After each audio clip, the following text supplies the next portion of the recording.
town police खबर जड़े नहीं जाऊँगी बोलिकी तो खबर पाला सागे सागे आम सार निर्देश गोटे स्पेशल टीम टाउन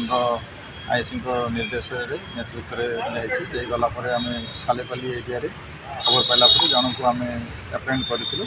सस्पिशियस लगे एप्रेंड कले से संक्रांत आम पचरा पचरी कलापर पाखु 200 बोतल कफ सिरप बाहरला एवं गोटे मोबाइल आउ गोटे स्कूटी एगुड़ा सब सीजर होती संक्रांत town PS case number 115/25 under section 21B और 29 NDPS एक्ट गोटे केस है आज अरेस्ट कर सर कौटू आणुला कौन कि जना सालेपल्ली एरिया से आम खबर पाइलु और सालेपल्ली एरिया टाउन आड़ को आसूला आउटस्क्रिट ऑफ द टाउन